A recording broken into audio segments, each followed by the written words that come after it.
Today I'm going to give you 5 tips on photography inspiration. Stick around.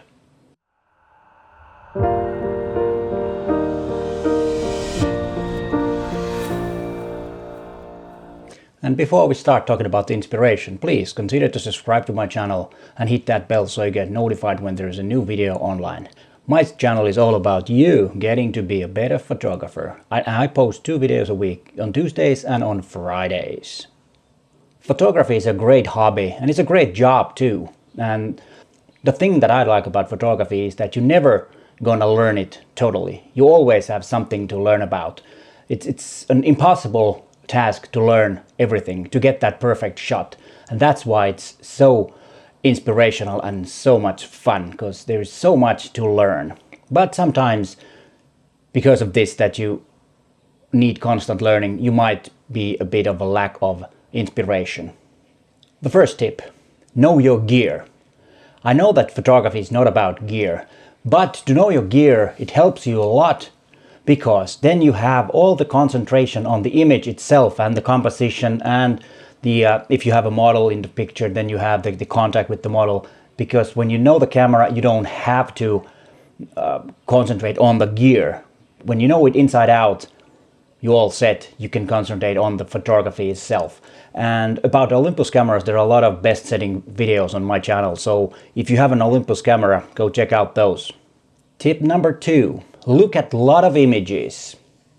It's very inspirational to look other people's work. It doesn't matter if it's the classical photography geniuses and legends from the history of photography, or is it the next door guy, a friend of yours, that do photography. Maybe you do together photography. It's inspirational anyways to look at the images. It doesn't matter where you look at the images. Online, books, galleries, everything goes. Magazines, newspapers. But the main thing is that try to concentrate on analyzing the image. And if you see an image and, oh, what a nice image, I like this one, try to analyze it, why you like it. And of course, if there's an image that you don't like, then try to analyze that and figure out why you don't like that image. And then comes the fun part. Try to implement those things that you like in another image that you saw to your own photography. And I don't mean that you should copy the image, but the idea, the feeling, the composition, the idea of the photograph, try to copy that. And then when you start copying those things, you start learning and you start creating something of your own. And then it's somebody else's turn to get inspirational from your photography. And one good thing is also about when you, for example, Instagram is a great place to look at images and look at different kinds of images. Go to Instagram and start browsing and looking at images. If you find some images that you don't understand, click it open and try to understand the image, and then start to follow that photographer if there are more of the images of the same kind that you don't understand. And that will help you to build your own style. And tip number 3, expose your images to critic. It's very important that you show your images to other people online, face-to-face, or wherever, in camera club meetings. That might give you a total new perspective to your images. There might be things that you haven't noticed, and there might be things that some people don't like, and some things that people like. And I'm not saying that it's important to do images for other people, but there is one certain thing in your own images, and that's the feeling of taking the image. If you have let's say that you have a nice vacation with your family, and then you take some images over there during that week, for example, and then you really like those images, and then you show them to someone else in a let's say in a Facebook group, and you get really like, what's going on, and hey, it's just a regular image, and it doesn't mean that the image is bad. The good in image comes from the feeling that it gives you when you took the image, but the feeling may not be transferred to the viewer, and that's because it's a personal image for you. And it doesn't mean that the image is bad, as I said, but the image is bad in a sense that it does not resonate with the viewer.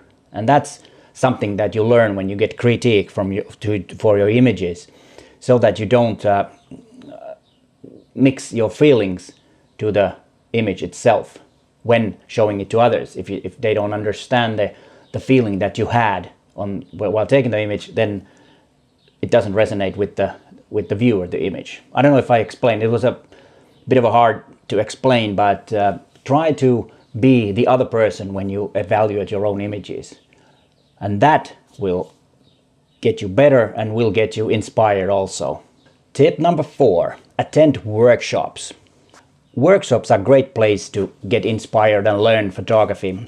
And the great thing about that is that it actually covers most of the stuff that I've already said. You can go to a workshop, you can learn about your gear, you see other people's work, you get exposed to critic, and you have fun photographing for the whole weekend or maybe a whole week. And it doesn't have to be a really fancy abroad trip to an exotic location. It can be a workshop at your local camera club. At least here in Finland, they have great workshops in camera clubs here. So most likely they will have in your country too. So try to go one of those.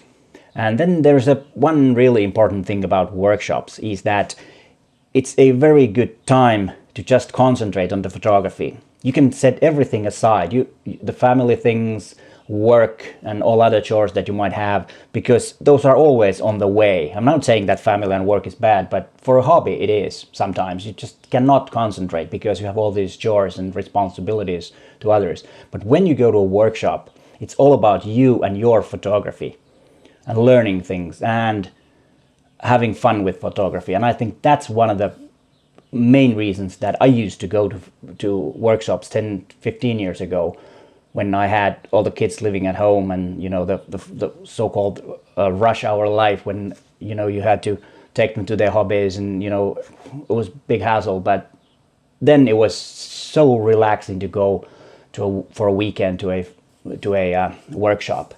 And if you really want to push yourself, go to a workshop that it's out of your niche. If let's say that you like to make portraits, why don't you take a workshop where you only do landscapes? Or vice versa. If you're a landscape photographer, go to a workshop where you make images of people, portraits.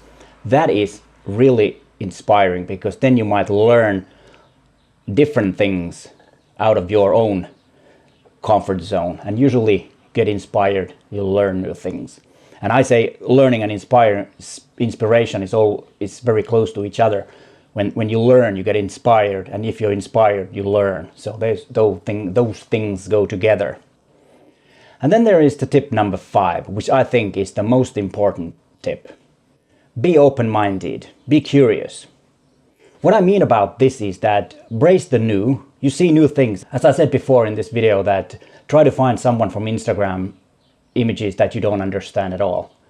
That is the main core of being curious. You want to learn, you want to find out.